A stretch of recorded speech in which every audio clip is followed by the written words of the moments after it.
Hello mes cocos, j'espère que vous allez bien. Je suis de retour pour une nouvelle vidéo de cuisine et aujourd'hui nous allons cuisiner le coquille, le célèbre coquille avec ma grand-mère.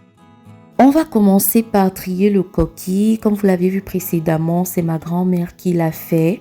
On le fait pour enlever les petits cailloux et les petites graines qui sont déjà pourries. Donc, c'est une étape importante. Il faut vraiment pas la négliger. Ma grand-mère et moi, nous sommes allés couper les feuilles de bananier dans son petit jardin. Personnellement, moi, je préfère préparer le coquille dans les feuilles. Je trouve que ça rajoute un petit goût particulier au coquille. Ensuite, il faut laver le coquille pour enlever la peau. Mais ça, c'est une étape que je n'aime pas faire. Car ça prend beaucoup de temps. Mais ma maman a sa petite technique là. Avec sa technique là, ça va quand même vite.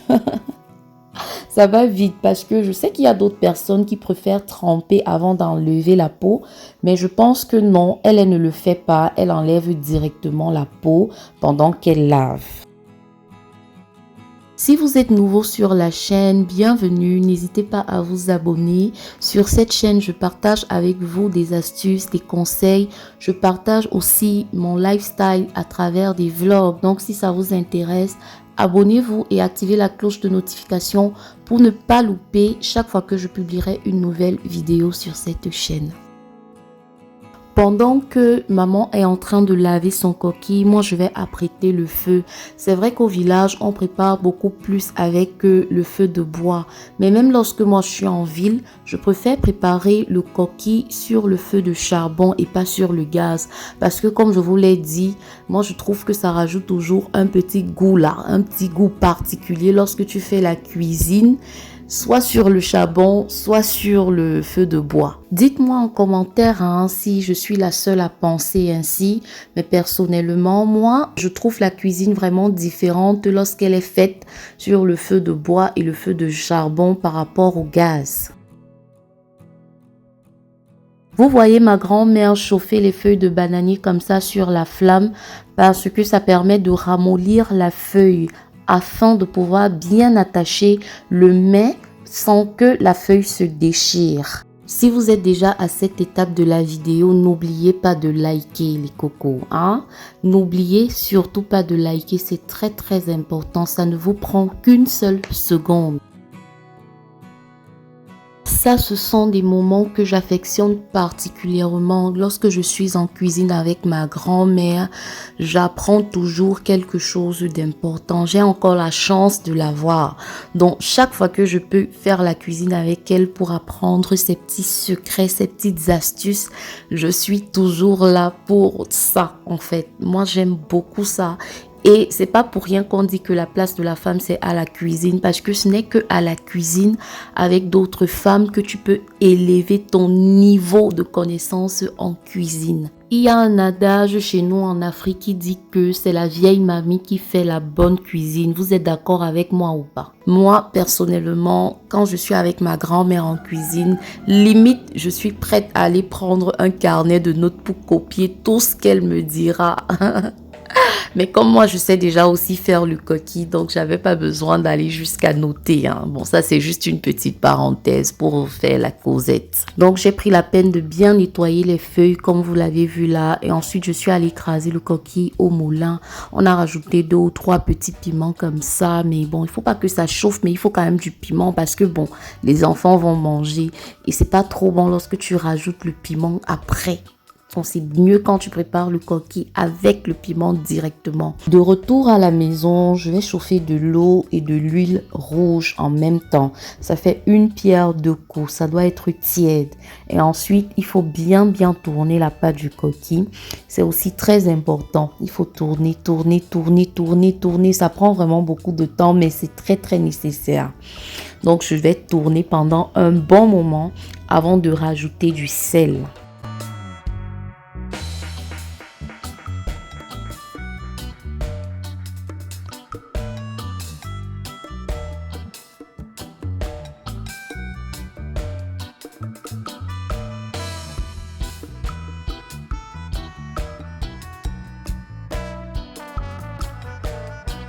Après avoir mis le sel, il faut bien tourner pour que le sel se repartisse bien dans la pâte. Ensuite, je rajoute de l'eau tiède. D'autres préfèrent ajouter de l'eau froide, mais moi, perso, je préfère de l'eau tiède, d'accord? Je trouve que lorsque tu rajoutes de l'eau tiède, ça donne une autre texture là au coquille. Bon, c'est maintenant à tout un chacun de voir. Et l'étape la plus importante, c'est lorsque il faut tourner en rajoutant de l'huile. Là, si tu rates ça, c'est tant pis pour toi. Il y aura des parties dans le coquille qui seront blanches et des parties qui seront jaunes. Nous, on aime quand le coquille est bien jaune, limite orange. Donc, il faut rajouter beaucoup d'huile. Donc, je vais beaucoup tourner. Mais je préfère tourner le coquille comme ça au lieu de le laver. Je n'aime vraiment pas l'étape du lavage. Je peux tourner le coquille pendant 30 minutes, mais j'ai horreur de laver. J'espère que vous vous êtes déjà abonné sur la chaîne, c'est gratuit, hein. Si c'est déjà fait, dites-moi dans quel pays vous me suivez ou bien dites-moi si vous connaissez le coquille chez vous, dans votre pays. Dites-moi comment est-ce qu'on le cuisine, je suis curieuse de le savoir. Sur la liste des repas camerounais, je trouve que le coquille fait partie des repas les moins coûteux. Je sais aussi qu'avec le coquille, on peut faire des beignets, mais je ne sais pas les faire. J'espère pouvoir apprendre à les faire, mais franchement, c'est aussi très bon, hein, les beignets de coquille.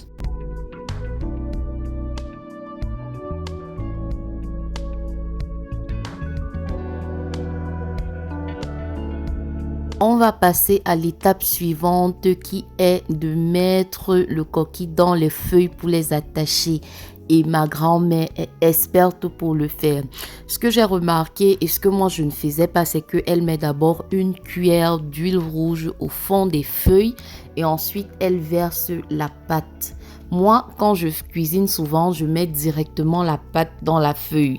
Mais aujourd'hui, j'ai appris qu'il faut d'abord mettre de l'huile rouge et je sais que ça fait que le coquille ne colle pas sur la feuille et je comprends maintenant pourquoi mon coquille colle souvent sur la feuille lorsque moi je prépare ça à Douala. Donc j'ai appris un truc de plus et voilà, donc c'est bien de faire la cuisine avec la vieille marmite. Les femmes de chez nous ont la belle réputation de savoir attacher les mets, que ce soit les mets de pistache, peu importe les mets, les femmes de chez nous ont la belle et très belle réputation de savoir le faire. Donc ma grand-mère c'est une experte dans ce domaine. Moi je suis pas encore experte, je me débrouille, j'apprends. Quand je la regarde faire, j'apprends. Mais voilà, j'ai voulu filmer tout ça comme ça pour que vous aussi vous voyez comment est-ce que on fait. J'espère vraiment que ça vous plaît. J'espère que vous avez déjà laissé votre like. C'est très important, ça m'encourage et ça permet à ce que beaucoup de personnes puissent découvrir la vidéo et découvrir comment est-ce que nous on cuisine ici chez nous au Cameroun, d'accord? S'il vous plaît, n'oubliez surtout pas de liker. Likez, partagez même aussi à vos proches, c'est bien, ça m'encourage vraiment beaucoup. Si vous l'avez déjà fait, je vous remercie de tout cœur. On avait cuisiné ça avec du manioc et du plantain. On a fait cuire tout ça dans la même marmite comme vous allez voir là. Et c'était vraiment très bon. Avec cette quantité de pâte de coquille, nous avons réussi à faire au total 5 grosses boules de coquille. Vous voyez un peu. Et on sait que le coquille rassasie. Donc, on a mangé ça pendant 2 jours. Et on a même des oncles qui sont venus manger avec nous. Et il y a toujours eu reste. Voilà, c'est la fin de la vidéo. J'espère que vous avez aimé. J'espère que vous avez appris quelque chose de nouveau. Je vous fais plein de bisous. On se verra bientôt dans une prochaine vidéo. Ciao!